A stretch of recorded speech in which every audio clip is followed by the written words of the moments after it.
Hello everyone, my name is Arroyo, and together with the rest of the authors, we will present the study entitled The Role of the Testing Rate on the Small Punch Test for the Estimation of Structure Toughness in Hydrogen Embrittlement that was developed in the University of Kentucky. The presentation is divided in the points mentioned in this slide. Energetic facilities such as offshore platforms, oil and gas infrastructures, or hydrogen distribution pipelines use high-strength steels. But these environments and the protection systems employed can cause stress corrosion cracking or hydrogen embrittlement effects in this material, which can lead to subcritical catastrophic failures. It is for this that these materials in these environmental conditions must be tested, and there are standards, as for example the ISO 7539, which define all the conditions to do that. There are situations where it's not possible to obtain samples matching the dimensions required by the standards. In these cases, the miniature test family, among which the small punch test is one of the mains, was developed.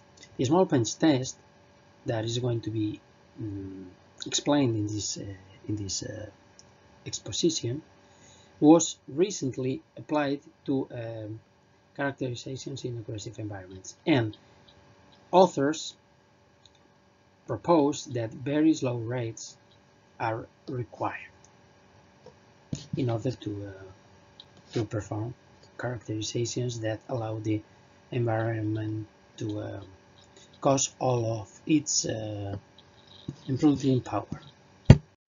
So the objective of this study is to review the small punch testing techniques for its application to hydrogen embrittlement scenarios, studying from pre-embryonal samples test in air at conventional rates to samples test in environment at very slow rates or under constant limits. First of all, it is necessary to explain what the small punch test is. It consists of punching a sample of small dimensions, which is clamped in between two matrices, while the punch displacement as well as the force applied are being recorded. The load versus punch displacement record is shown in the left of the slide.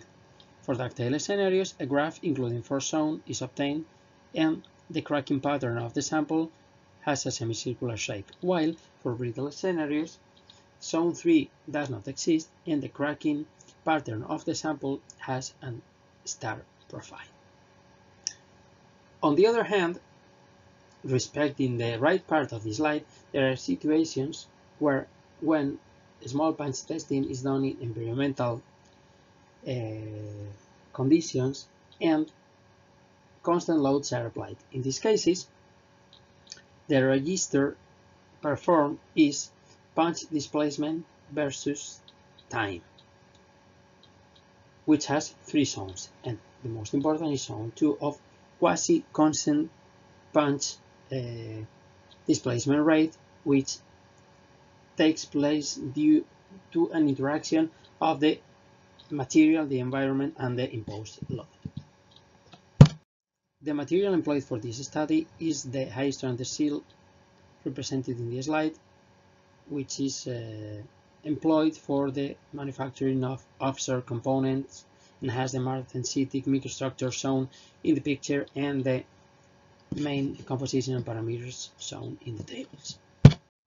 The environment used was a cathodic polarization, which consists on the interconnection of the steel, the samples in this case, to a noble material which was platinum, pure platinum in our case, interconnected by an electrolyte which was consisting basically of one normal sulfuric acid in water dissolution under a constant intensity or current density of 5 milliamperes per square centimeter.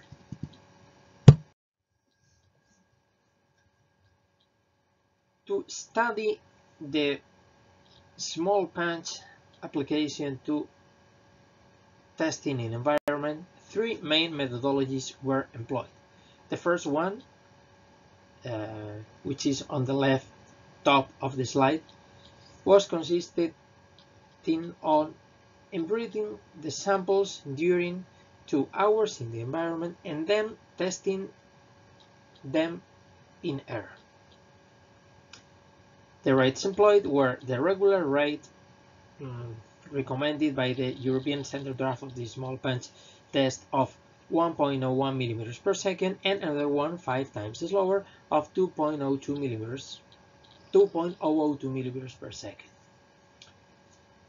The second methodology was embrittling the sample in the environment and testing it also in the environment in order to avoid hydrogen diffusion to the exterior of the samples while testing.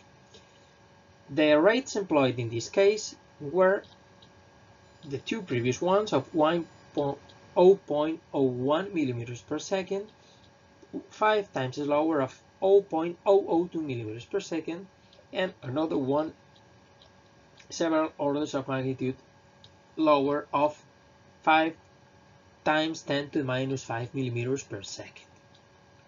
Finally, the third methodology proposed or employed in this work was testing embrittled samples in environment under constant loads. Here, the rates that will be developed will depend on the interaction of the environment and load that will make the system develop one rate or another.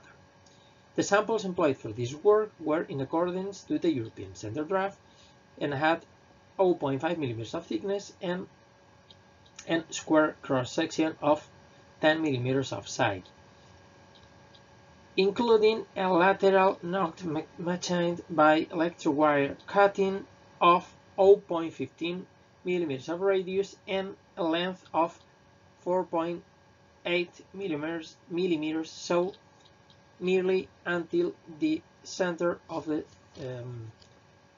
sample. This geometry was chosen from bibliography. Let's talk now about the results of the different methodologies studied. First of all, we'll start with the samples embrittled in environment and test in air at the regular rate of 0.1 millimeters per second and another one 5 times slower of 0.002 millimeters per second. If we have a look at the register load punch displacement, we can see in black line the result of a test of the material as received performed in air, so without any affection of the environment. And in purple, the result of the samples embrittled and tested in air. In a continuous line, purple, the 0.01 regular rate, millimeters per second, and in dot line, the 5 times slower rate. We can see that this technique shows an environmental effect, as the curve shape change from ductile in the black case in the as received sample to brittle in the purple curves. But there is not a clear difference between the curves at the two rates. If we have a look at the fractography, we don't see it either. The explanation of this comes because there are two effects competing. On the one side, the decreasing of the punch rate gives more time to the environment, to the hydrogen inside the sample to diffuse to the new cracking areas that are formed during the punching. But on the other side, this lower rate gives more time to this hydrogen to diffuse outside of the sample. So, as both effects are competing, there is not a clear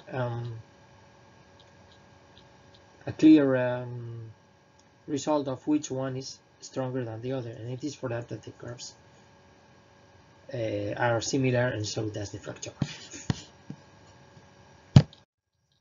Now let's have a look at the samples embrittled and tested in environment at the regular rate of 0.01 millimeters per second, another one 5 times slower, and another one several orders of magnitude slower of 5 times 10 to the minus 5 millimeters per second.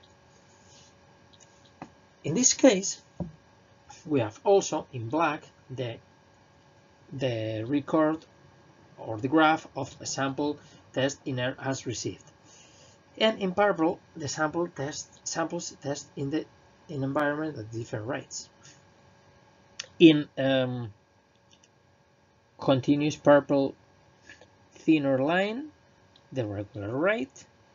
In purple dot line, rate 5 times slower, and in continuous thicker line, purple, the 5 10 to the minus 5 millimeters per second slow rate. In this case, we can see a difference in the curves, seeing how when we decrease the rate, the mechanical parameters of the curves, measured in terms of values of maximum load and its displacement, decrease when we decrease the punching rate. And if we have a look at the fractography, we can see also a brittle fractography in all of the cases, and a more brittle behavior in the case of the very slow punch rate of 5 times 10 to the minus 5 millimeters per second. So the competition between the two effects that we were talking about before in the previous slide does not take place in this case, because as the samples are in the environment, there is not possibility of the hydrogen to diffuse outside, and it is just the bigger time to the environment to get to the new cracking areas what plays a role. Finally, the results of the embrittled samples test in environment under constant loads are presented in this slide. In the graph, we can see the punch displacement versus time register of the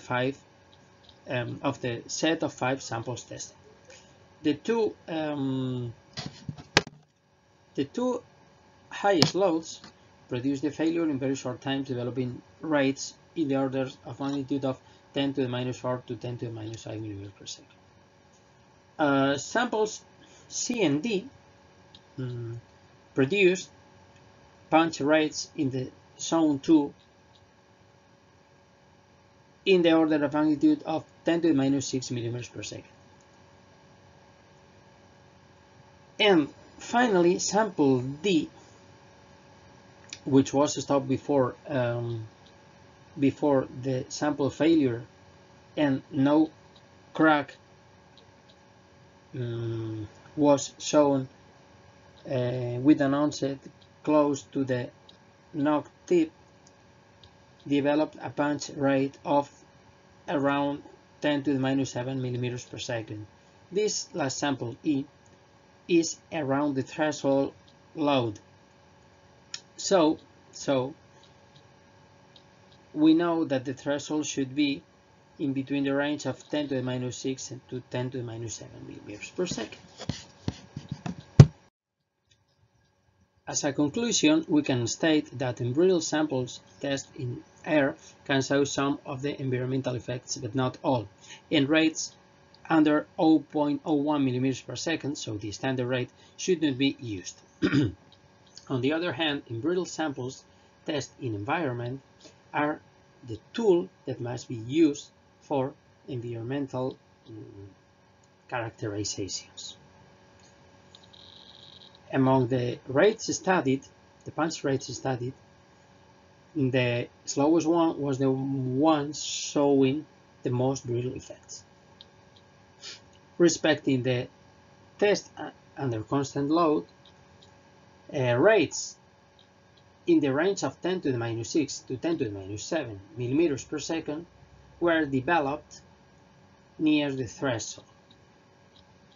But the disadvantage of this test is the plenty of time that they require.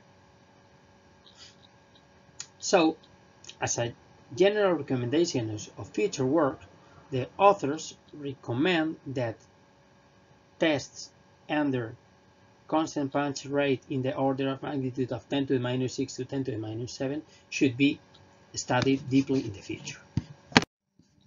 Thank you very much for your attention.